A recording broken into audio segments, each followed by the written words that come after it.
Hey guys, welcome back to this 100 most popular algorithm series. I'm back with another video.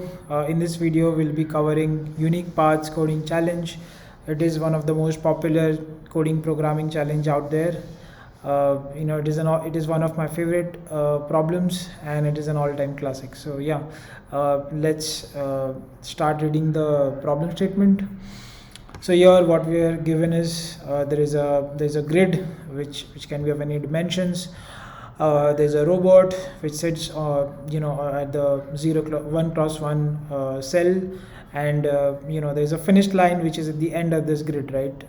So what we need to do is the robot can move either down or at the right. It cannot move in the left, or it cannot move upwards. Now what we need to do is we need to basically move this robot to this finish line, but what we need to do is we need to find unique paths for this robot has to reach to this point. What are the unique paths that the robot can take to this particular point? So that's the problem.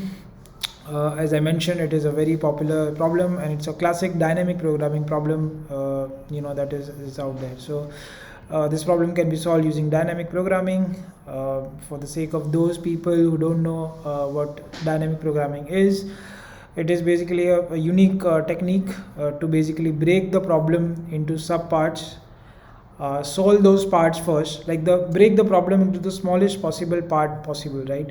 And then solve that part first, and then you move upwards, and so gradually propagating the results accumulated in the smaller parts in order to solve the final bigger problems and eventually the final problem. So that is how the dynamic programming approach goes.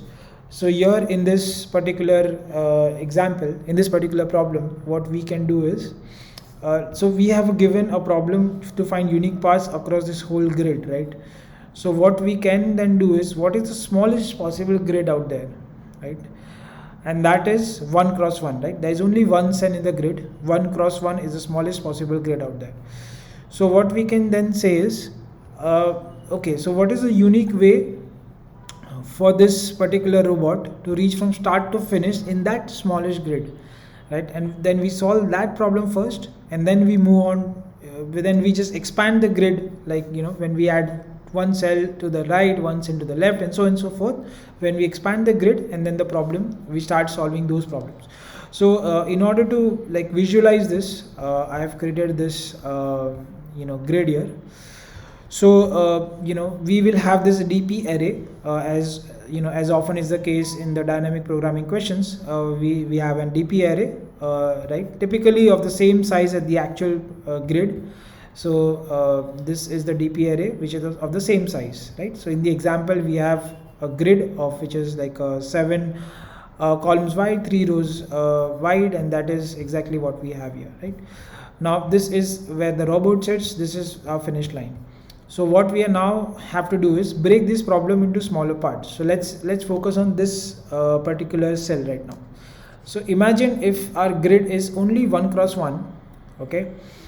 In that case, how many moves will the robot take to reach from start to finish? So the start in 1 cross 1 grid, the start and finish are at the same location, right? So there is only one way the robot has to take, that is, do not move at all, right? I mean, that's the only one possible way that the robot has. So the solution of this smaller problem, the sub problem in the dynamic programming approach of 1 cross 1 grid is 1, right? So there is only one unique way to reach from start to end in this particular cell. Now let's expand the grid a bit. So let's say we include this, let's say our grid was this 1 cross 2, right? 1 row and 2 columns. Now for this particular cell, what is the unique way? So each cell in this DP array represents the unique way to reach to that particular location, right? So the value here represents the unique way to reach to this particular location. So here, the only way you can reach here is from this, right? From this is the start, and in order to reach here, there is only one way, that you have to take the right from this side, right? So the unique way to reach here is this. So this the answer of this will also be 1. Similarly, let's take this cell. Okay. Now again, the unique ways to reach here. Now the only way you can reach here is from the top, right? This is the start, and this is the cell that we have. So the only way you can reach here is from here you move downwards, because you are allowed to move downwards. You are allowed to move downwards in the bottom, and you are allowed to move to the left, right? To the right, I meant. So you can only move right or and down. So here the only way to reach here is from the down. So the unique ways to reach here is the unique way to reach from this position, right? Now this is an interesting location. Now when we expand the grid further, let's say we include this cell in a grid. Now in that case, the unique way to reach here, now at this location you can reach in 2 ways, right? You can from this start location you can take this path, and then from here you can move downwards, or from this location you can actually move downwards and then take a right. So there are 2 ways to reach here.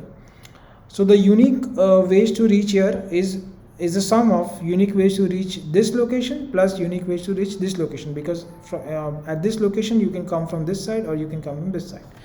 So the answer will be 2. The unique ways to reach here will be 2. So likewise, as you can see, we are solving the sub-problem, right? We solved the single cell problem first, then we solved this one, and this one, right? And using the same approach, we can actually build the entire DP array. So when we actually build the entire DP array, the number that gets populated here is our answer. So I hope that approach is clear. So now, if when we are clear with this approach, let's start coding of this particular problem.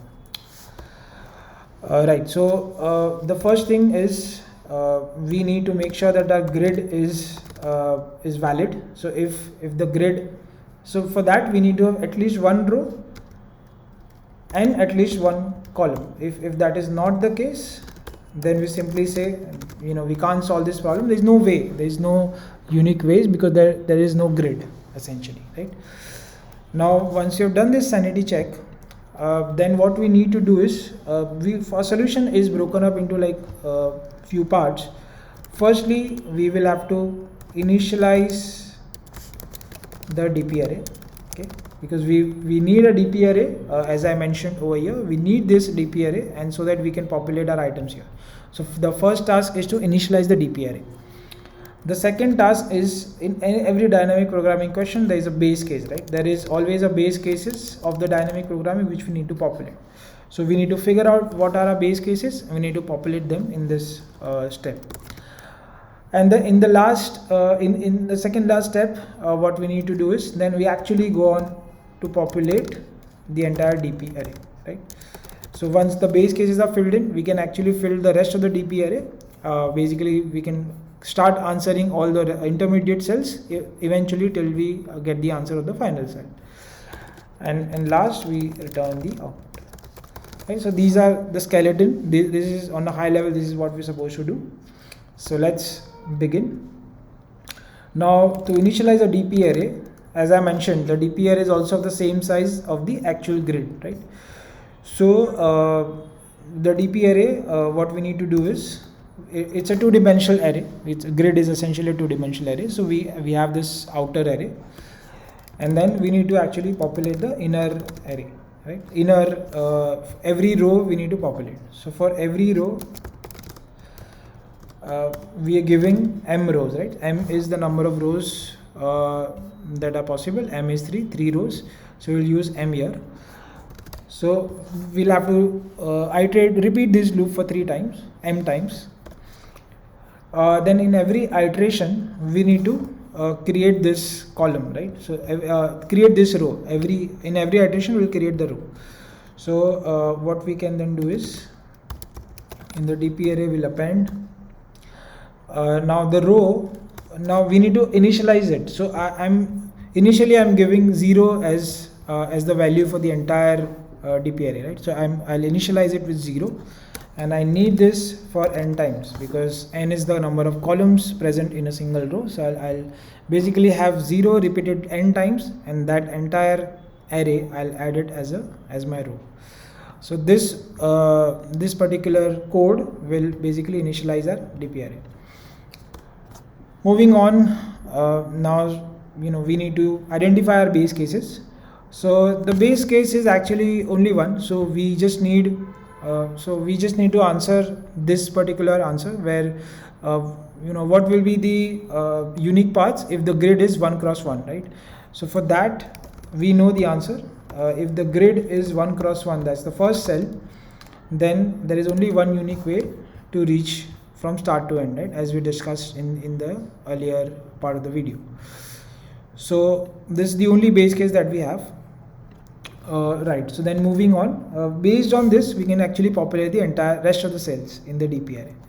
So for that we need to iterate over all the items, all the cells in the DP array. So I will just say so we have m rows, so we'll iterate m times, we'll repeat n times. Then we have n columns, so for every row we'll have to iterate n times, right? And then what we need to do is, if we need to skip the first one, right, because we have already populated a DP array of the first cell, right? So if I'm just checking if row is 0 and the column is 0, meaning it's the first cell, then I'm not interested, I don't have to do anything, right? So I'll just continue. Now if it is not the first cell, now in that case I need to figure out what are the number of ways. So I'll just say initially the number of ways are 0 right now, but then what we need to do is, let's say I'm on any other cell other than the first one, right? So in that case what I need to figure out is, if I have a valid cell on my left, or if I have a valid cell on my right, let's say for this, if I have a valid cell on my left and if I have a valid cell on my right, or on the top, so in that case I just need to add both of them, and in order to get my unique ways, right? So I'll just check if I'm not in the first row, if row is not equal to 0, if I'm not in the first row, then if I'm in any other row, then I can just reach out to the one row above me, and then I can get that its unique ways, right? So then I can just add the unique ways of the cell which is just above me, right? So which is row -1. So if I am in this row, I am fetching this particular cell here, right? And I am adding, now as I told before, every item in this cell represents the unique ways to reach to that location, right? So this is the unique ways to reach to that location, so that I have added here, okay? And similarly, because I can also travel from my right, I can also travel rightwards, right? So I'll also have to check if on my left hand side if there is a valid cell. So that's what I'm checking. So if my column is not equal to 0, then I will also add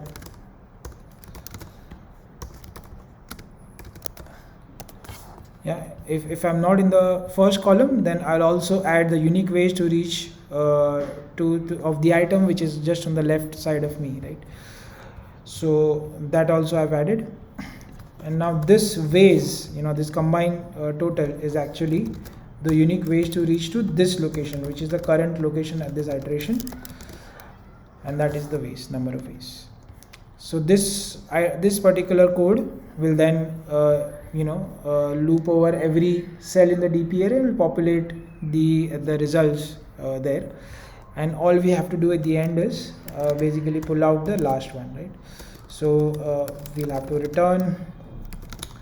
So what we are saying in Python, we can use the negative index. So what I'm saying is, in the DP array, refer to the last row and then refer to the last column of the last row. That's the last item, which is the number that is populated out here, that you just return it. So yeah, so that's the solution. Let's run our code. Hopefully there are no compilation issues. We've found the answer for this particular problem. There are 28 ways to reach from start to end at this particular grid 3 cross 7. So yeah, we'll submit our solution. Right, there you go. So yeah, this is the way to solve this problem. It's a dynamic programming problem. It's it's one of my favorites. As I mentioned again, really enjoyed solving this. Hope you liked it. Feel free to subscribe for more videos like this, and I'll see you in the next one. Bye bye.